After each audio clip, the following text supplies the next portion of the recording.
Send next candidate.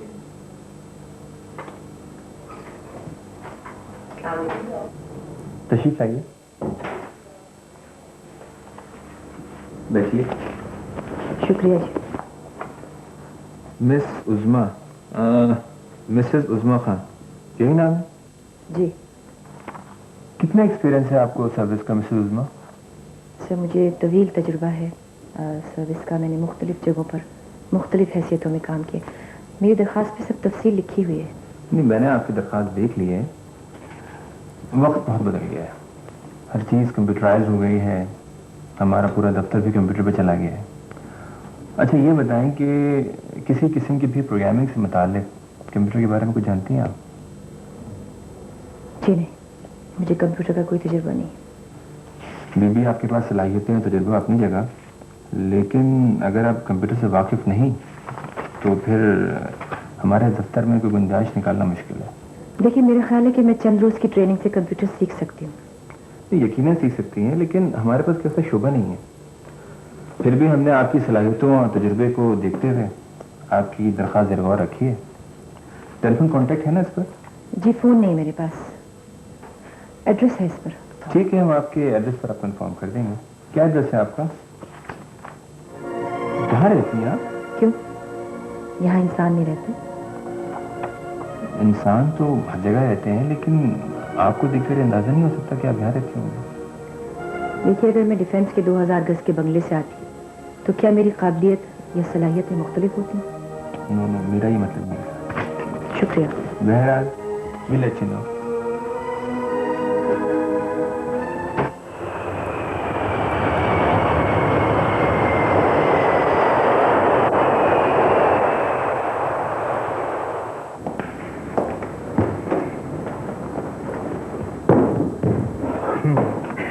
Ilyas Khan. जी sir. Begum Sara की तबीयत ठीक नहीं है, तुम आमिर को ढूंढ कर कहो घर चला जाए। वो तो सर आज सुबह से कहीं गए हुए, कुछ पता नहीं कहाँ होंगे इस वक्त। क्लब में देख लेना या वहां किसी से पूछ लेना। बेहतर है सर। यस।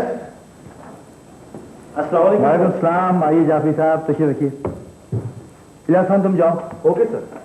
टूर कैसा रहा सर? ठीक ठाक। आप सुनाइए, बात के हालात कैसे रहे? दफ्तर के मामूलात स्मूथ रहे? जी हाँ सर, शाह साहब लुक आफ्टर करते हैं।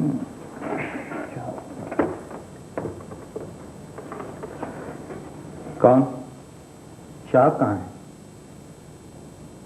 अच्छा, उन्हें तलाश करके मेरे कमरे में भिजवाइए।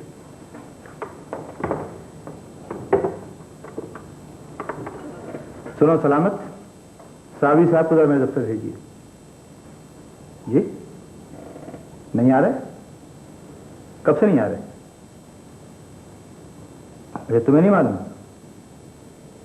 अच्छा जावेद साहब, ये साबिर साहब दफ्तर नहीं आ रहे? जी नहीं सर। कब से? बस वो आपके जाने के बाद से दूसरे तीसरे दिन से ही सर। क्या मतलब? खरीद तो है ना? जावेद साहब मैं आपसे पूछ रहा हूँ, साबिर साहब दफ्तर क्यों नहीं आ रहे हैं? सर दरअसल वो क्या बात है? खुल के बताएं क्या बात है? सर मेरा मतलब है कि वो शहाब साहब ने उन्हें। क्या भाईजान, ये दफ्तरी मामला था और ये आप मुझसे दफ्तर में ही बात कर सकते थे। शहाब, दफ्तर में तुमसे बात नहीं करना चाहता था, इसलिए कि मुझे खदशा था कि कहीं तुम पर मेरा हाथ न उठ जाए। क्या साबरी के लिए आपका हाथ मुझ पर उठता? भाईजान आप मेरे बड़े भाई नहीं, मेरे बाप की जगह है। आप मेरे जिस्म के टुकड़े टुकड़े भी कर देते, मैं आपका हाथ नहीं रखूंगा। लेकिन आप कह रहे हैं कि साबरी के लिए आपका हाथ मुझ पर उठता? यानी एक अकाउंटेंट को भी मुझे सस्पेंड करने का इख्तियार नहीं है? साबरी सिर्फ अकाउंटेंट ही नहीं है, वो बहुत शब्द वाला इंसान है। आप मत खेलो उसके शब्द पे। काश तुम्हें मालूम होता कि उसके मुझ पर कितने और क्या क्या एहसानात हैं। डैडी, मैंने मना किया था कि अंदर कोई ना आए। डैडी दरअसल वो जाफरी साहब आए। साबरी है उनके साथ? नहीं डैडी। जाफरी को अंदर भेजो। आई एम सॉरी भाईजान, क्या फॉल्ट हुई? मैं शायद गलती पर था। मैं ये तो जानता था कि आपके और साबरी साहब के दरमियान बहुत जज्बाती रिश्ता है, लेकिन मैं इस जज्बात की शिद्दत को शायद समझ नहीं सका। और भाईजान वैसे मैंने उन्हें सस्पेंड किया, टर्मिनेट नहीं किया है। नहीं आया? नहीं सर, मुझे मालूम था वो नहीं आएगा।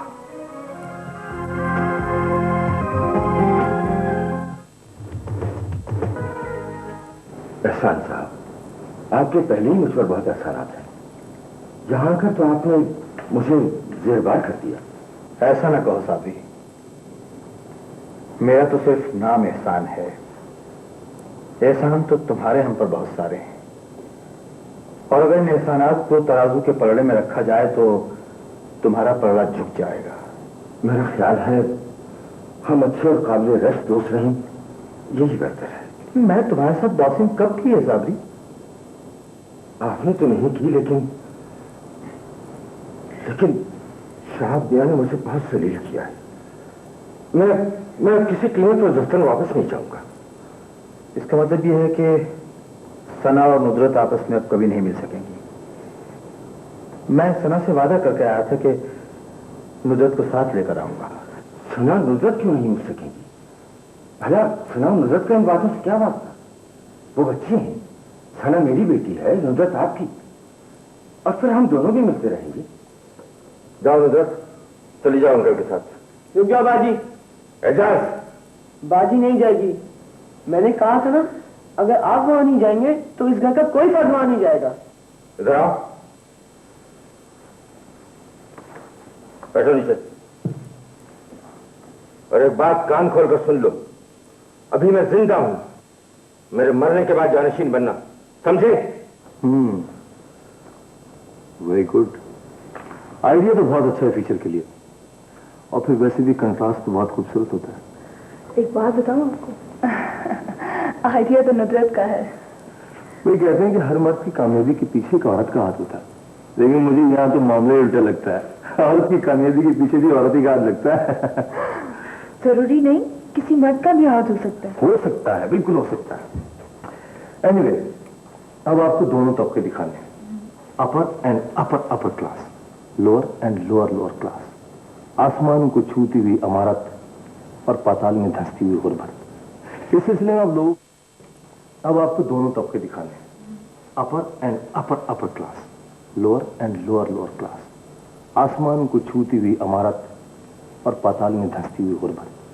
इस सिलसिले में आप लोगों के इंटरव्यूज करें, तस्वीर बनाएं, किसी गंदी मताफन नालियों में खेलते हुए बच्चे, लेकिन आसमान को छूते हुए स्काई स्क्रैपर्स भी।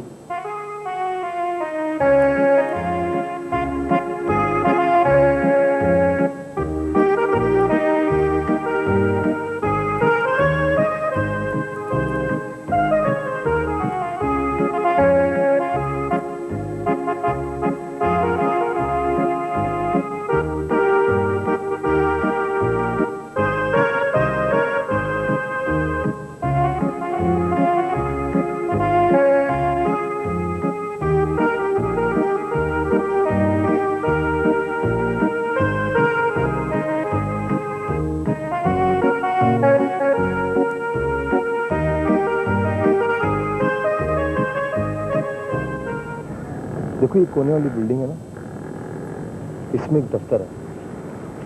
ये उस दफ्तर का एड्रेस है। इस दफ्तर में नगीना नाम की लड़की करीम साहब की स्टेनो के असिस्टेंट से काम करती है। ये इसकी तस्वीर है।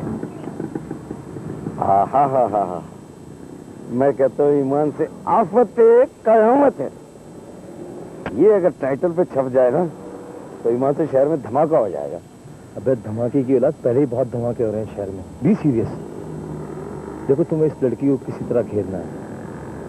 करती क्या है, जाती कहाँ है, मिलती किस किस से, किसी तरह कोई ऐसा चक्कर चलाओ कि ये और इसका काम दोनों नजर में। ये तो एक ही सूरत में मुमकिन है, इसको टाइटल क्वीन बना डालो। टाइटल क्वीन बनाओ या ना बनाओ, लेकिन जिस तरह दूसरों को चक्कर देते हो ना, इसी तरह इसी भी चक्कर देके काबू करो। मेरी जान, ये तो कोई मसला ही नहीं है, तुम हुक्म करो, करना क्या है? तो इतनी देर से तुम्हें क्या बता रहा हूँ। चलो कैमरा स्टार्ट, एक्शन।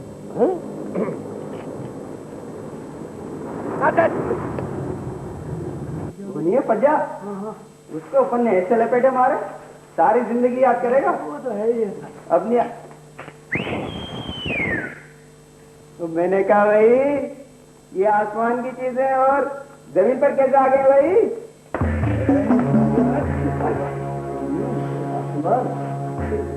बेगम जी आप इसको तो मैं बताता हूँ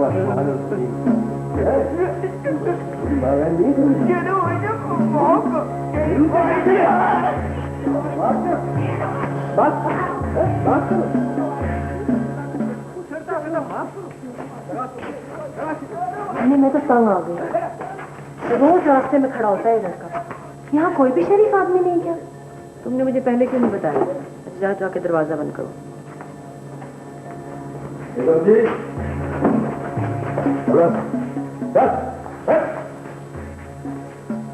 बेगम जी इस बस्ती में गंदे लोग नहीं हैं, लेकिन कभी कभी कोई गंदी मछली सारे जल को गंदा कर देती है।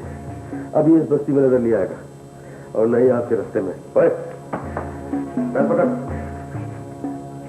और 7 दफा नाक रगड़ जमीन पे। पैर छोड़ पैर गंदे कर रहे हैं। खराब दवा मेरी दवा चाहिए भाई साहब, मेरे बाप की दवा। मैं आइंदा इस इलाके में नजर नहीं आऊंगा। ठीक है, अगर दोबारा तू नजर आया तो तेरा ये मुंह में बिगाड़ दूंगा। चल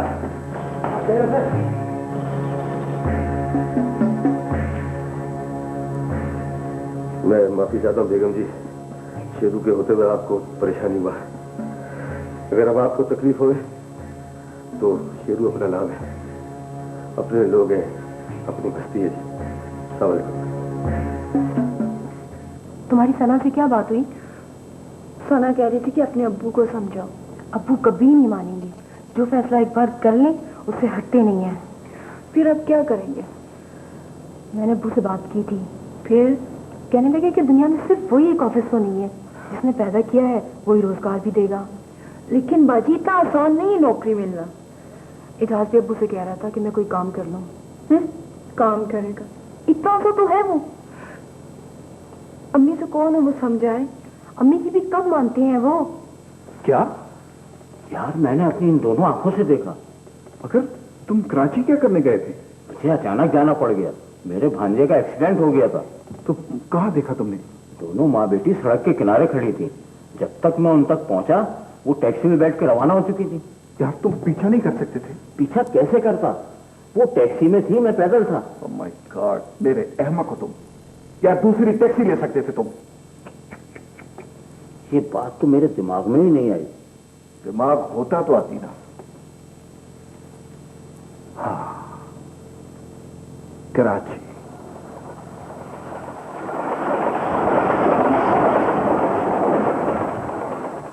किसी दिन हमारे घर भी चले ना बाजी?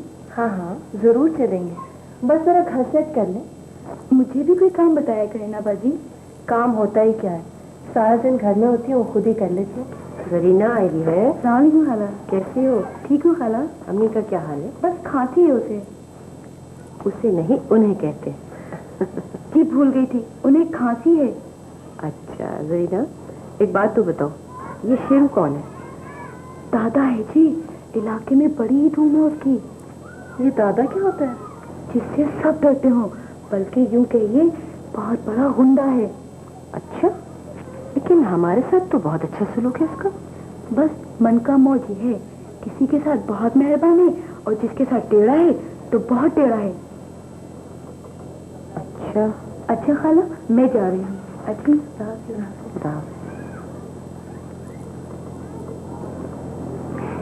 रिदा, मेरे जाने के बाद शेरू तो नहीं आता यहाँ? बस कभी कभी आता है, पूछता है कोई काम तो नहीं है और चला जाता है। अच्छा, मैं घर पे ना हूँ तो तुम दरवाजा मत खोला करो। आप लोगों की अचीवमेंट्स के बारे में हाई कमान ने नसीर को तलब किया था। नसीर कल ही वापस आए। अब ये आपको बताएंगे कि वहां क्या फीलिंग्स हैं। नसीर। Thank you sir. अब तक जो कुछ काम आप लोगों ने किया है उससे हाई कमान अगर मायूस नहीं है तो कुछ ऐसा ज्यादा मुतमईन भी नहीं है। लिहाजा आप लोगों को अपनी स्पीड तेज करनी होगी। आप में से अक्सर तारीख से वाकिफ हैं। जब सुल्तान महमूद गजनवी ने बर्रे सगीर में सोमनाथ पर हमला किया था तो यहाँ के 100 राजा महाराजा सोमनाथ के दिफा के लिए इकट्ठे हो गए थे। इसका क्या मतलब है? सर इसके बावजूद सोमनाथ का दिफा नहीं कर सके थे? नहीं, इसका मतलब ये नहीं है। इसका मतलब है कि उस वक्त बर्रे सगीर 100 टुकड़ों में बटा हुआ था। फिर मुगल एम्पायर कायम हुआ, अंग्रेजों की हुकूमत बनी और ये 100 टुकड़े मिलकर एक हो गए। लेकिन फिर तारीख का पहिया घूमा और ये 1 से 2, 2 से 3 हो गए। तो क्या 5 नहीं हो सकते? यकीनन हो सकते हैं। इसके लिए हमें अपनी स्पीड बढ़ानी होगी और अपना कैनवस फैलाना होगा। सर, कैनवस से मुराद? कैनवस से मुराद यह है कि अब तक हम जो काम कर रहे थे उसका रुख दूसरी तरफ मोड़ना होगा।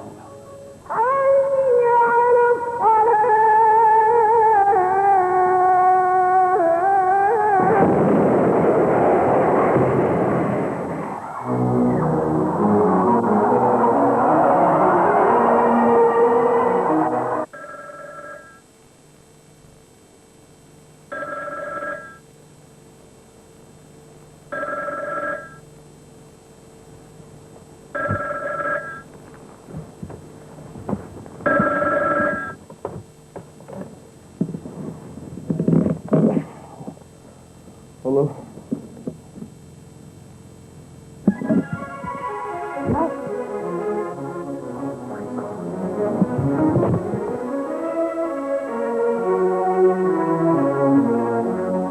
Thank you very much, sir. No, sir. Everything is perfectly all right. Thank you. High command तो बहुत ज्यादा खुश है भाई। क्यों ना हो? क्रेडिबिलिटी भी तो है। Okay, now what is next? वो बताओ माइक्रोवेव क्या बना? वो तो मैंने भिजवा दी। And what about landscape? हाँ, लैंडस्केप्स मैंने प्रिंट करवा लिए हैं। ये देखो। देखो, अरे हाँ आशिक, याद आया, वो जो आया था ना, वो 240 गज के प्लॉट में मकान बनाने वाला, जिसकी फिल्म मैंने छीन ली थी। क्या हुआ उसका? उसकी मैंने फिल्म भी प्रिंट करवा दी। उसने तुम्हारी ऐसी तस्वीरें बनाई है, ऐसी तस्वीरें बनाई है, ब्यूटी क्वीन, टाइटल क्वीन। कह रहा था टाइटल पे लगाना है। ब्यूटीफुल। दिखाओ ना। अरे भाई इसको दिखाओ, इसकी तस्वीरें हैं वो। ओह नो, क्या हुआ? ये तस्वीर